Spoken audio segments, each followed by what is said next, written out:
Salamat sa inyong pagsama sa amin sa meeting spot. May tatlong itanong ako sa inyo.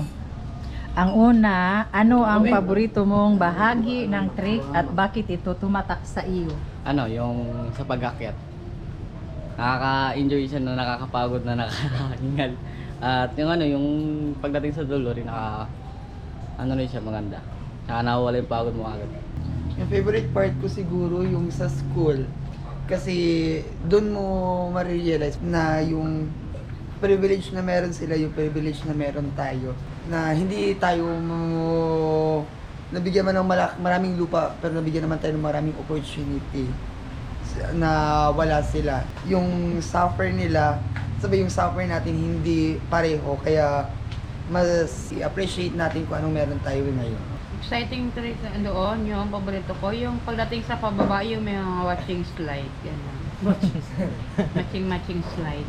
Sa school din po kasi kahit po gaano pala kataas, kalayo yung isang lugar, may mga tao pa rin na may gustong matutunan at nakita namin doon na hawak pa rin po siya ng DepEd, kaya parang nakaka-proud kasi kahit gaano po kalayo napupuntahan po ng DepEd na para lang maturuan po ang lahat ng kabataan. Ako naman, yung favorite part ko talaga doon is very magical of course kasi super green talaga siya and maganda din yung part niya yun since yung trek doon was flat naman. So, maganda yung view talaga, makikita mo talaga na very virgin talaga yung forest, hindi pa siya nagagalaw. Sa akin naman yung cave, sobrang ganda niya kasi malapad yung sa loob tapos yung mga puno talagang virgin forest pa.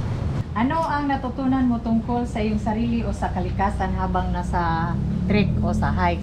Patience talaga since mahaba siyang alakaran, so kailangan mo talaga ng mahaba ring pasensya in order na marating talaga yung destination na pupuntahan natin. So yun lang. Yun nga, yung mahabang lakarin na akala mo hindi na matatapos, ngunit sa awa ng Diyos nakatapos ng maayos at naligtas at walang na-injured, at saka yung akala mo yung sukong-suko ka na, pero lumalaban pa. Same sa kanila, yung sabi nga patient, na parang buhay lang yan. Sulong lang ng sulong until you reach yung main goal o yung pinaka, gusto mo talagang puntahan. Kahit na ganong haba yung lalakarin mo, basta wag mo lang pangunahan yung sarili mo na magpabilis kung ano mong gusto mong gawin dahil mabilis lang mapagod.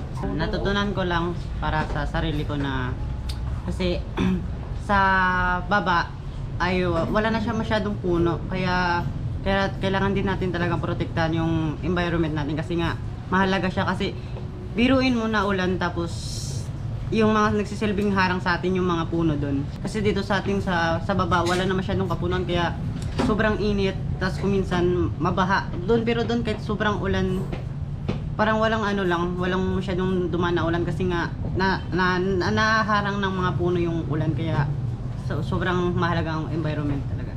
Hindi ko sukat akalain na kaya kong maglakad ng 3 oras tapos hindi mo alam kung may pupuntahan ka ba o wala kasi sobrang layo talaga, pero okay naman, nakakabot din. Paano mo sa tingin maapektuhan ng karanasang ito ang iyong hinarap o ang paraan ng pagtingin mo sa mundo? Ma-realize mo na yung sa buhay mo na, kasi dito tayo sa bayan, parang lahat pwede natin gawin, hindi katulad doon sa kanila na kailangan mo talagang mag-effort na umakyat, bumaba, para makuha lang yung makabili, yung privilege ba na wala sila, na meron tayo. Pahalagahan natin kung ano meron tayo ngayon, yung realization sa buhay. Yung mga nakikita natin doon na yung mga bata na kahit wala silang magulang na naiwan, yung kaya nilang yung mga sarili nila, di ba? Unlike dito sa atin sa Puerto na kung wala yung magulang, hindi makakilos yung mga bata, sila doon makikita mo talaga na nagsusumikap sila na para sa kanila. Yung pamumuhay, dahil biruin mo, bababa sila tapos kukuha ng pagkain tapos aakit na naman. Kasi dito sa Puerto, madali nang kunin yung pagkain eh. Sa kanila doon, kailan nilang pagsikapan na makuha yung mga bagay-bagay na nasa baba, tapos iakit nila para yung mga anak nilang naiwan doon ay makakain din ng mga nakukuha nila. Kasi may napansin kaming bata doon, iwan ako 4 years old po lang ata yun or 6, iwan. Basta nagsikap na sila makakuha ng pagkain. na nakakuha sila ng kamote tapos yunata nila yung pangtanghalian nila. May mga bata talaga na masisipag tapos matyaga sila na para makakain lang. Kasi dito sa Puerto, yung ibang kabataan dito maarte na talaga sa pagkain. Yung culture nila, mas mahalaga yung culture nila kasi kung hindi sila namulat sa realidad kung anong meron din sa baba, kaya sobrang memorable para sa akin. Gusto ko lang paalagaan natin kung ano meron tayo kasi tulad niya na sinabi nila na mahirap talaga makuha yung mga gamit na kagaya ng mga meron na tayo ngayon kaysa sa kanila na pinagsisikapan talaga nila para makakuha lang sila ng pagkain.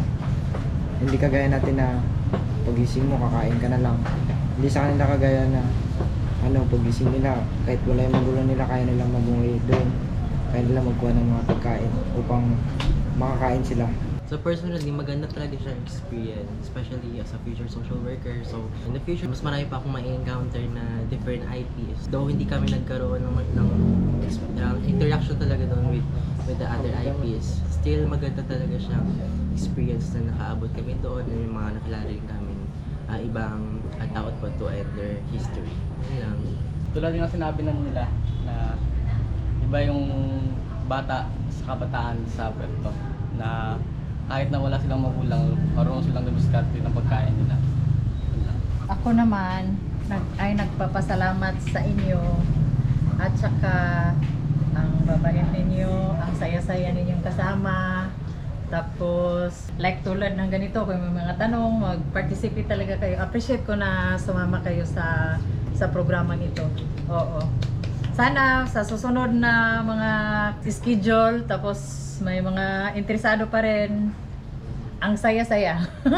Magpapasalamat po kami sa meeting spot dahil naimbitahan kami sa ganitong opportunity na maka-experience ng hiking.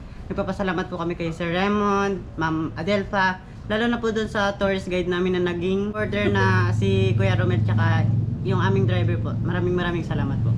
Thank you din po kay Sir Paul na nag-invite sa amin dito sa meeting spot para ma-experience tong ganitong hiking. Kaya Sir Paul, maraming salamat. Saludo Sana sa po iyo. makasama ka namin sa susunod.